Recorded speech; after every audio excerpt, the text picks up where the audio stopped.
안녕하세요, 여러분. 노인병동 간호사예요. 오늘은 우리 집 냉장고 속에 숨어있는 위험한 이야기를 해드리려고 합니다. 매일 드시는 음식 중에 암을 유발할 수 있는 것들이 있다는 사실 알고 계셨나요? 무서운 이야기 같지만 미리 알고 계시면 충분히 예방할 수 있습니다. 오늘 말씀드릴 내용을 듣고 나시면 아마 냉장고를 다시 한번 들여다보게 되실 거예요. 하지만 너무 걱정하지 마세요. 어떻게 드시면 되는지도 함께 알려드리겠습니다.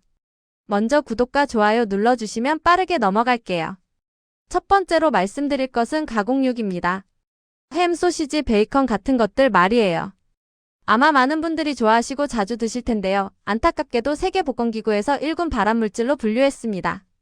1군이라는 것은 암을 일으킨다는 증거가 확실하다는 뜻이에요. 특히 대장암 위험을 높이는 주요 원인 중 하나라고 합니다. 왜 그럴까요? 가공육을 만들 때 사용하는 방부제와 보존료, 그리고 혼재 과정에서 생기는 화학물질들이 우리 몸속에서 암을 일으킬 수 있는 물질로 변하기 때문입니다. 그렇다고 완전히 끊으라는 건 아닙니다. 가끔 드시는 것은 괜찮아요. 다만 매일 드시거나 너무 많이 드시는 건 피하시는 게 좋습니다. 일주일에 한두 번 적당량만 드시면 됩니다. 그리고 가공육을 드실 때는 채소를 함께 많이 드세요. 채소의 항산화 성분이 도움이 됩니다. 두 번째는 붉은 고기입니다. 소고기, 돼지고기, 양고기를 말하는데요. 이것들도 너무 많이 드시면 위암이나 대장암 위험이 높아질 수 있습니다. 하지만 여기서 중요한 건 과다 섭취라는 점입니다. 고기 자체가 나쁜 건 아니에요. 우리 몸에 필요한 단백질과 철분을 공급해주는 중요한 음식입니다. 문제는 너무 많이 너무 자주 드시는 거죠. 적당량이 얼마나 될까요? 일주일에 500g 정도, 그러니까 하루에 70g 정도면 적당합니다. 70g이라면 손바닥 크기만 한 고기 한 조각 정도예요. 그리고 조리 방법도 중요합니다. 고기를 태우거나 너무 높은 온도에서 굽게 되면 발암물질이 더 많이 생깁니다. 삶거나 찌는 방법으로 요리하시거나 구우실 때는 중간 불에서 천천히 구우세요. 그리고 탄 부분은 잘라내고 드시는 것이 좋습니다.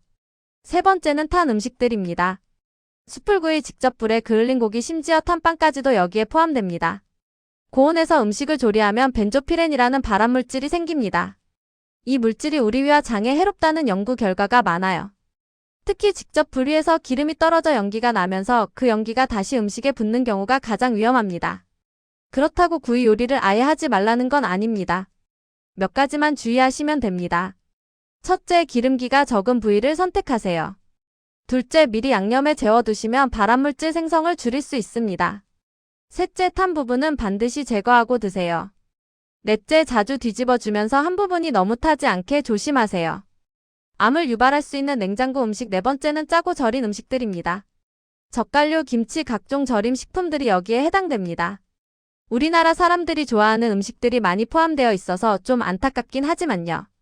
과도한 염분 섭취가 위점막을 자극해서 위암 발생 위험을 높인다는 연구 결과가 있습니다. 특히 위축성 위염이 있으신 분들은 더욱 주의하셔야 해요. 하지만 김치 같은 발효식품은 우리 몸에 좋은 유산균도 많이 들어 있습니다. 완전히 끊을 필요는 없어요. 다만 너무 많이 드시지는 마세요. 김치는 하루에 한 접시 정도, 젓갈류는 일주일에 한두 번 정도가 적당합니다. 그리고 짠 음식을 드실 때는 물을 충분히 마시고 신선한 채소와 과일을 함께 드세요.